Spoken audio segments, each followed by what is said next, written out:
കാസർഗോഡ് പടന്നക്കാട് രാത്രിയുടെ മറവിൽ മാലിന്യം നിക്ഷേപിച്ചയാളെ നാട്ടുകാർ കയ്യോടെ പിടികൂടി. വാഹനത്തിലെത്തി മാലിന്യം തള്ളുവാൻ ശ്രമിച്ചയാളെയാണ് പിടികൂടിയത്. ഇയാളെക്കൊണ്ട് മാലിന്യം തിരിച്ചെടുപ്പിക്കുകയും ചെയ്തു. Orange associates glass and hardware ഇപ്പോൾ കൂടുതൽ വിശാലമായ നവീകരിച്ച പുതിയ ഷോറൂമിൽ പ്രവർത്തനം ആരംഭിച്ചിരിക്കുന്നു. Orange associates glass and hardware, Anangoor, Kasaragod. Contact 95626 66617. രാത്രിയുടെ മറവിൽ വിവിധ സ്ഥലങ്ങളിൽ അഴുകിയ പ്ലാസ്റ്റിക് ചാക്കുകൾ തള്ളിയ വാഹനത്തെയും വിരുദ്ധനെയുമാണ് നാട്ടുകാർ കണ്ടെത്തി തടഞ്ഞുവെച്ചത്. വഴിയരികിൽ എറിഞ്ഞ മാലിന്യങ്ങൾ കൈയോടെ തിരിച്ചെടുത്തപ്പോൾ വാഹനം നിറയെ ചാക്കുകെട്ടുകളായി. അത്രയേറെ മാലിന്യങ്ങളാണ് ഈ വിരുദ്ധൻ കളഞ്ഞത്.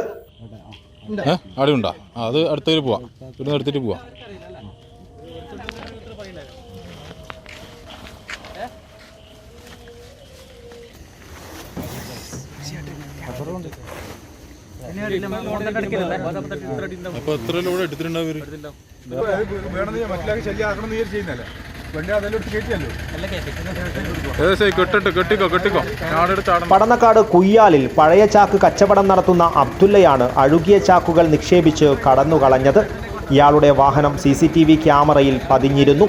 പിന്നീട് നാട്ടുകാർ നടത്തിയ പരിശോധനയിൽ ഇയാൾ പിടിക്കപ്പെടുകയായിരുന്നു.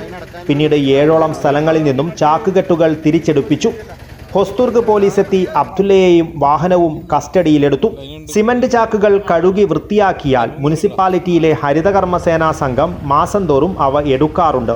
പക്ഷേ കഴുകി വൃത്തിയാക്കുവാൻ തുനിയാതെ നാട്ടുകാർക്ക് ബുദ്ധിമുട്ടുണ്ടാക്കി കളയുവാൻ ശ്രമിച്ചതാണ് നാട്ടുകാരെ പ്രകോപിതരാക്കിയത്.